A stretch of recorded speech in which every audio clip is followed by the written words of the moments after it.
Now, the head of the Metropolitan Police has told Sky News his force has been stretched through recent budget pressures, with the Met now smaller than it ought to be. Sir Mark Rowley has had to cut nearly 1 in 10 staff, he argues, over the last 3 years, but insists that the most dangerous criminals are still being targeted.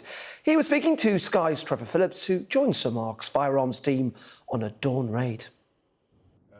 Early morning, West London. 20 police officers set out in pursuit of a tip-off. Somewhere around here, they're told, there's a man with a gun and a stash of drugs. The job of this specialist squad is to get both before they hit the streets. They've been planning this raid for days. The team doesn't know who or what exactly they're going to find here. There could be more than the 2 suspects they know about. There could be more firearms. There could be dogs. You're going in? Okay. You sure?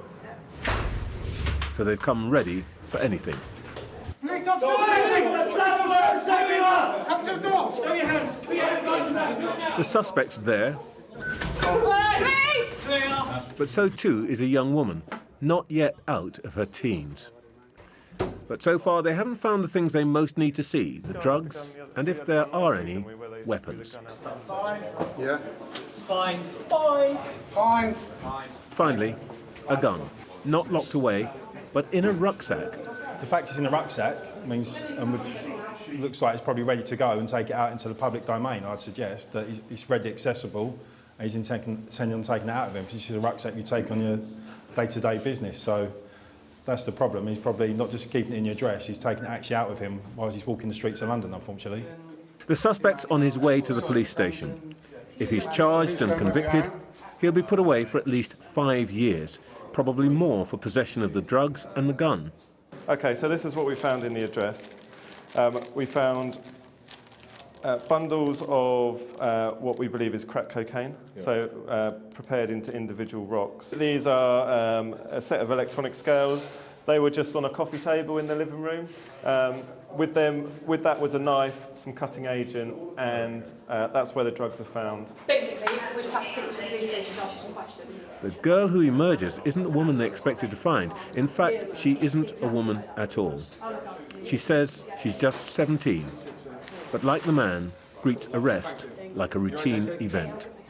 Is this typical, basically? Yes, unfortunately, this is typical. The female wasn't as young as some, but she's still a child.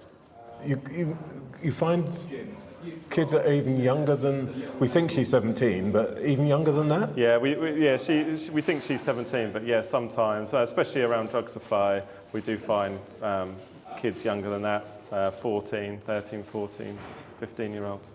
The crime scene investigation team has made the gun safe. Precious evidence in any trial. Over to the prosecutors now. The Met Police has 4 squads like this hunting firearms. Nearly 300 arrests are made each year. Morning, Trevor. Great to see you. Good to see you.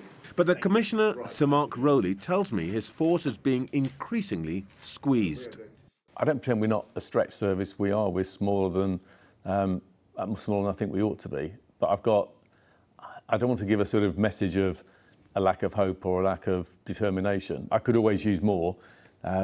We've had to shrink as an organisation over the last 3 years. Over 3 years, this is the last year we'll have shrunk by 3,300 officers and staff. In an organisation of just over 40,000, that's really material.